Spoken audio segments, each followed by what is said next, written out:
Hi, this is Kerry Artak with Wicked Stocks, bringing you your daily Apple report for Thursday, February 15th, 2024. But before I walk you through the charts, as usual, just want to encourage you to please click like if you haven't already, subscribe to the Wicked Stocks YouTube channel, share the content if you would with friends and colleagues, and check out wickedstocks.com, where we offer a full suite of both daily and weekly analytical videos just like this one.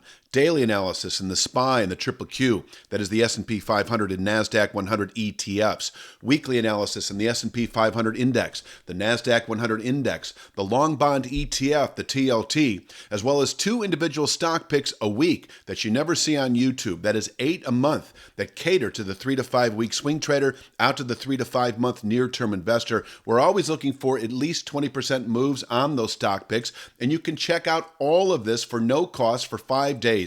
We offer a 5-day free trial up front with a wickedstocks.com subscription. So sign up for wickedstocks.com, check it all out. If you don't like what you see within 5 days, you can cancel your subscription at no cost to you whatsoever. Let's take a look at the big picture, work our way into the day itself. Just a reminder that if tested over the next few weeks, 176.53, this is a weekly chart after all, can absorb selling through March trade, possibly through the second quarter. And from here, we are anticipating over the next month, 2 at the most, new all-time highs that would be violating the December all-time high that was put out in December, of course. So bullish continuation likely to reemerge above 176.53. And even if we were to close any week below the 176.53 channel top, which has been holding nicely for the last month and a half, we're only then anticipating 163.05 to 164.47 over the following 3 to 5 weeks or so, where the market can bottom out through the rest of the year,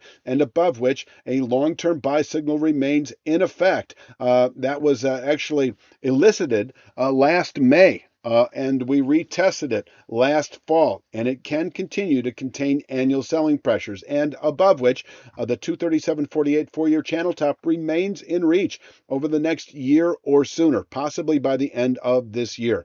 Let's take a look at the daily chart then. I'm going to go to this chart. Now, this is the same structure on the daily chart at 175.60 that we saw a moment ago at 176.53 on the weekly chart. This is your zone of long-term support in the mid 170s.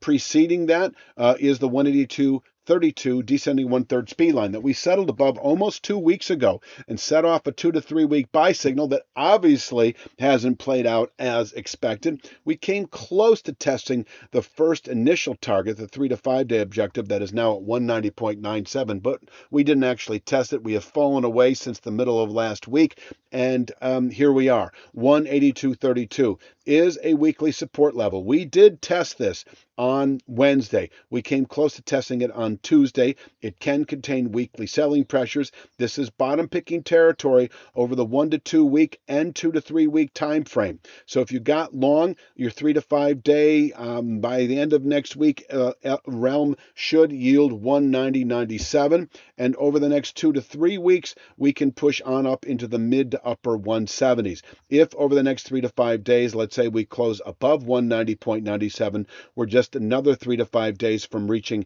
into the mid to upper 190s, where we could top out at least on a weekly basis, possibly into later March. And if we were to close above 197.59, that presents a clear buy signal as we move into later Q2. But I don't want to get too far ahead of myself. So holding above 182.32, if you got long here on Wednesday, that is the trade for the 3 to 5 day out to the 2 to 3 week, 3 to 5 week time frame.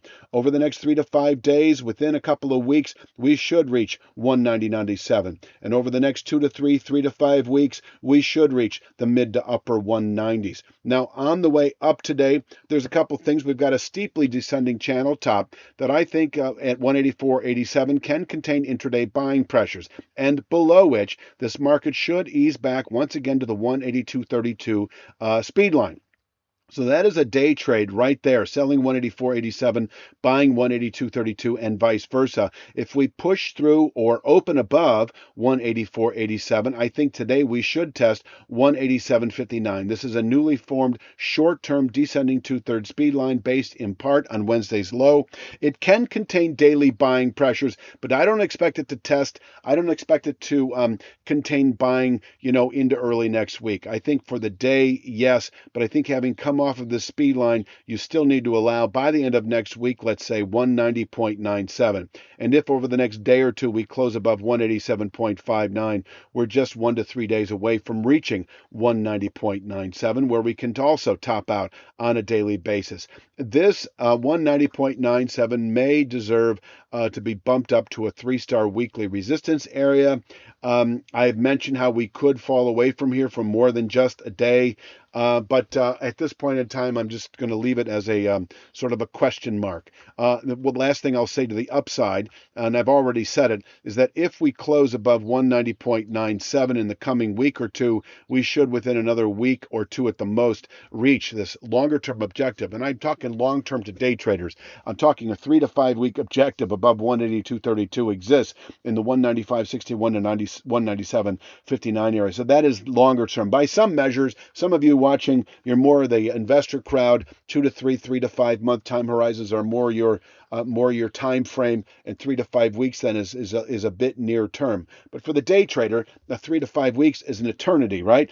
So there you have it. So let's talk downside today. If we happen to break or open below 182.32, we could test 179 and a quarter intraday. That's right about here.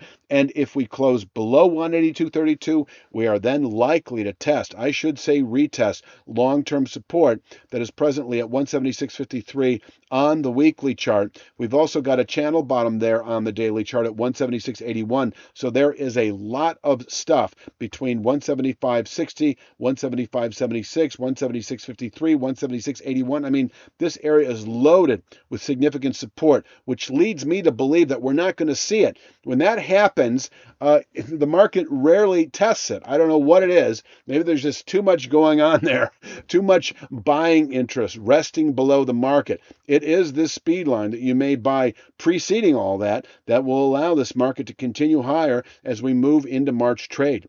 I think I have said it all for the day. I'm going to leave it at that. Please click like, share, subscribe. Check out wickedstocks.com for our 5-day free trial. You won't regret it. If you do regret it, you can cancel within 5 days at no cost to you whatsoever. So you won't regret it. How's that? I'm going to leave it at that for Thursday's Apple Report. I'll be back, of course, tomorrow with Fridays. You have a great day.